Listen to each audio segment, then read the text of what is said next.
pengen cepat belajar bahasa Jepang, dulu saya itu jujur anime saya nggak suka, musik-musik pun musik Jepang pun saya nggak suka, sedikit pun hal tentang Jepang itu nggak ada yang saya suka. Saya itu dulu masuk ke Fursatu itu karena yang pertama diajak sama teman saya itu suka sama anime, suka sama musik-musik, tapi teman saya itu tingginya itu tidak lolos. Waktu itu kan saya Aimu Japan ya, jadi maksimal itu minimal itu 160 cm ya. Jadi teman saya itu tingginya tidak lolos, saya aja yang lolos. Kemudian saya mau nggak mau ya harus bisa bahasa Jepang. Cara saya belajar bahasa Jepang agar cepat bisa menguasai itu ya, yang pertama harus suka Jepang dulu, ya kan? Kalau kita nggak suka Jepang, tapi kita mau belajar bahasa Jepang itu mungkin agak kesusahan menurut saya ya. Tapi kalau kita udah suka Jepang dulu, suka mungkin budayanya, suka animenya, suka musik-musiknya, itu nanti kita belajar pun suka, jadi mudah memahami. Nah, saya itu waktu itu saya paksakan gimana caranya saya suka dengan lagu Jepang, kayak Kokoro no Tomo atau mungkin lagu Indonesia yang di Jepang kan itu kan juga udah banyak ya, kayak Kokoro no Tomo, terus yang lagu Jawa di Jepang itu kan juga ada ya. Nah, itu catat aja lah apa liriknya, nanti dihafalin yuk. Terus kan setiap lirik kan, oh yang di Indonesia nya kayak gini, oh ternyata bahasa Jepangnya nyusunnya kayak gini, oh jadinya tahu. Nah itu kan nanti lama-lama kalian juga tanpa disengaja belajar sambil mendengarkan juga sambil memahami gitu. Nah itu saran dari saya cara belajar bahasa Jepang. Yang kedua yang jelas, kalau saya pribadi sih karena suka anime ya, suka nonton kartun Jepang gitu ya, jadinya dari situ pun kayak yang agak kasar Bakayano atau Oni ni narane nara Boruto tuh ada ya, yang dari anime itu Kimetsu no Yaiba ya. Ya kalau kamu tidak mau menjadi iblis, saya akan saya bunuh gitu ya. Nah kayak gitu kan mungkin Oni itu apa ya kalau orang yang nggak tahu ya. Tapi karena kita lihat anime, terus di anime itu ada yang sejenis Oni itu iblis ya, jadinya oh Oni itu iblis. Makanya besok kalau di Jepang kalau bilang Oni-san ya agak panjang, Oni-san. Kalau Oni-san kan saudara iblis gitu ya. Itu mungkin agak kurang ini ya. Jadi Oni-san gitu ya. Nah itu saran dari saya sih kayak gitu sih. Yang pertama harus suka dulu ya bahasa Jepang, budaya Jepang. Bisa belajar. Kalau untuk ya cara hidup di Jepang, maksudnya saran hidup di Jepang sih, kalau menurut saya yang pertama mungkin kalian sebelum ke Jepang ya, saran saya sih harus bisa memasak. Soalnya makanan Jepang itu menurut saya pribadi, menurut teman-teman saya pribadi itu kayak banyak yang nggak cocok dengan lidah orang Indonesia.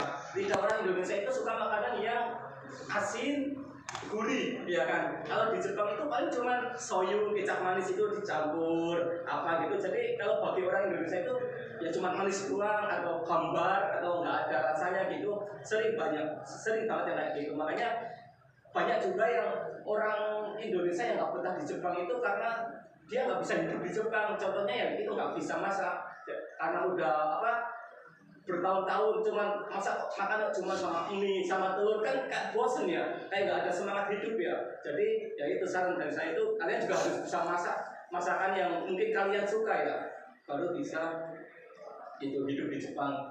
Terus yang kedua itu apalagi ya, kalau beras ya di Jepang mungkin banyak yang udah dengar ya, sekarang itu awal saya masuk ke Jepang itu beras itu 10 kilo ya, sekitar harga 350.000 lah, 3.000 yen. Kemudian selama 3 tahun berturut-turut harga naik, sekarang 10 kilo itu menjadi 1 juta. Nah itu kan sangat bagi orang Indonesia yang kalau makan nggak ada beras, nggak ada nasi itu kayak belum makan ya. Jadi gimana caranya kalian itu kalau semisal bisa masak. Jadi beras mahal pun kalau kita masak sendiri paling enggak kita bisa mengurangi pengeluaran bulanan gitu ya kan. Nah itu sih beberapa saran dari saya. Terus apalagi ya, kalau di perusahaan ya, saran dari saya itu yang pertama ya itu yang jelas itu bisa ngobrol. Kita kalau nggak bisa ngobrol sajo semisal ngasih perintah siji namanya kalau orang Jepang, kalau mereka ngasih siji itu apa namanya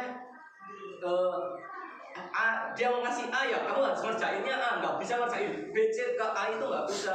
A ya jalannya harus ke A gitu.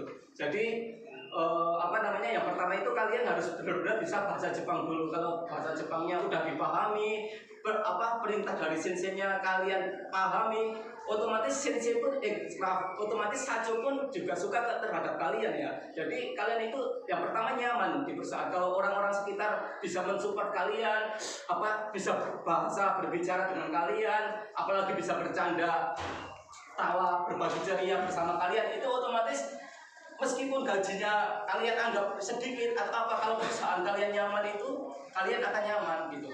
Tapi kalau gajinya gede, apa gede, tapi kalian nggak bisa komunikasi sama saconya, nggak bisa nuruti perintah saconya, yang jelas kalian akan kena marah melulu, terus kalian akan merasa tidak betah di Jepang. Itu saran dari saya, belajarlah yang giat bahasa Jepang.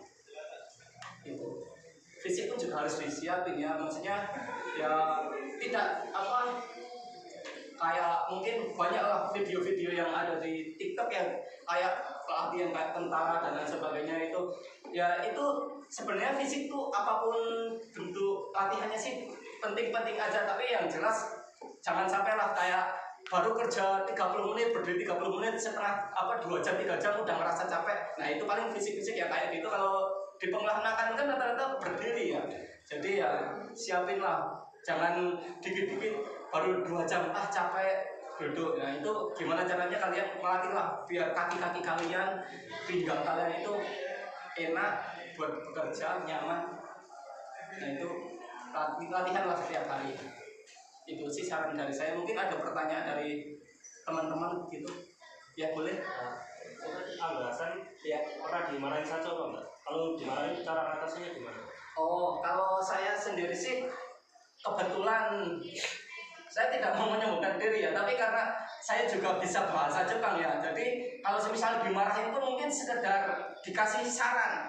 Jadi ya saconya itu kalau kayak gitu salah mas, koreo machigata yo, bontowa itu kore ya, sebenarnya itu ngerjainnya itu kayak gini gitu. Jadi karena saya tahu apa yang saco inginkan, terus tahu apa yang seharusnya saya lakukan, jadi saco pun nggak marah.